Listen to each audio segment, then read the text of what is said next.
Oke teman-teman, Bismillah, Assalamualaikum warahmatullahi wabarakatuh. Kembali lagi di EduLine Institute. Nah, sekarang kita akan membahas topik yang baru nih teman-teman semua. Topiknya itu nanti ya, untuk episode yang selanjutnya, kita akan masuk ke sistem tubuh manusia nih, sistem tubuh manusia. Kayak sistem pencernaan, sistem kardiovaskular ya, sistem respirasi, terus juga sistem apa namanya, integumen ya, dan lain sebagainya, banyak banget sistemnya, nanti kita akan bahas ya.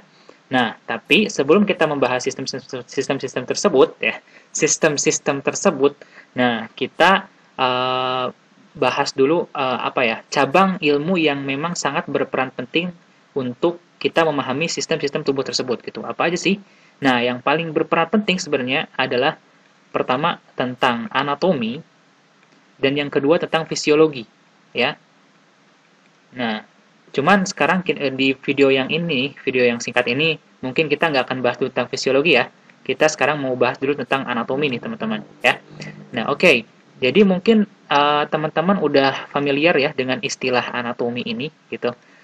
Mungkin kalian yang SMA juga pernah mendengar istilah anatomi, atau mungkin kalian yang anak-anak kedokteran ini pasti pasti ya di setiap blognya itu kalian akan belajar tentang anatomi.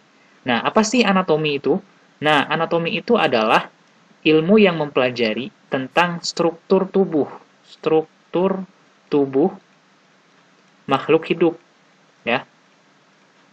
Jadi, kalau misalkan di biologi, ya mungkin nanti kalian selain belajar tentang struktur tubuh manusia, kalian juga nanti akan belajar tentang struktur tubuh hewan, struktur tubuh tumbuhan, gitu ya. Nah, mungkin untuk nanti untuk ranah tumbuhan dan juga hewan, mungkin nanti akan dibahas di video yang lain oleh tutor yang lain ya. Nah, di video yang ini mungkin kita akan fokus dulu ke membahas tentang struktur tubuh manusia. Jadi lebih ke anatomi manusia, oke? Karena nanti kita akan apa ya, membahasnya itu mengenai sistem tubuh manusia gitu. Nah, gitu ya teman-teman. Jadi anatomi itu adalah ilmu yang mempelajari khusus tentang struktur tubuh makhluk hidup gitu ya. Nah, kalau misal sebenarnya pembagian anatomi ini banyak sekali ya. Cuman kalau misalkan dilihat dari objeknya, itu kita bisa bagi menjadi dua gitu klasifikasinya. Anatomi ini ada yang anatomi yang makroskopik atau yang sering juga disebut dengan gross anatomy gitu ya. Ada juga jenis anatomi yang mikroskopik. Mikroskopik. Nah, kalau misalkan anatomi yang makroskopik ya, dari katanya juga makro gitu ya, berarti besar gitu. Jadi kita mempelajari bagian-bagian tubuh atau struktur tubuh yang bisa dilihat oleh mata secara langsung gitu. Contohnya ya, kita kayak belajar tentang struktur paru, struktur jantung, struktur apalagi otak gitu ya. Terus bagian-bagian yang ada di kepala, bagian-bagian yang ada di kaki, di tangan, tulang-tulangnya, otot-ototnya. Nah, itu yang disebut dengan anatomi makroskopik atau juga sering disebut dengan gross anatomy.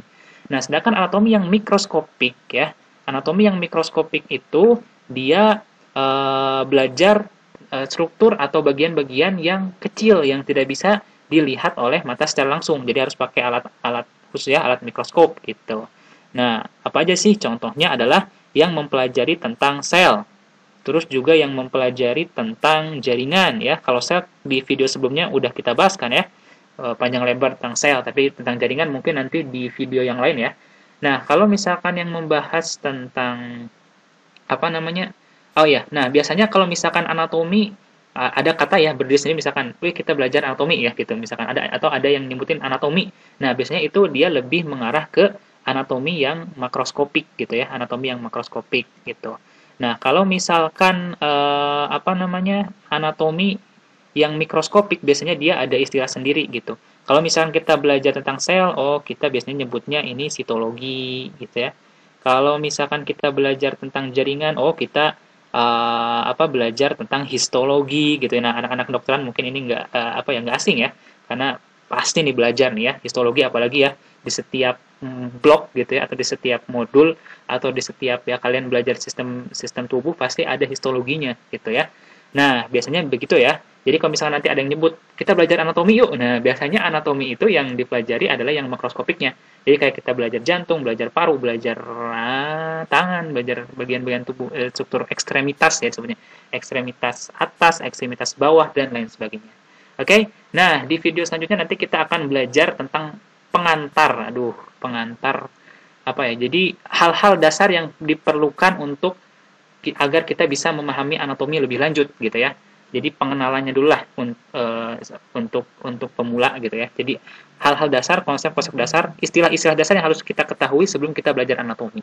Apa aja sih? Nah, langsung aja nanti ditonton di video berikutnya. Oke?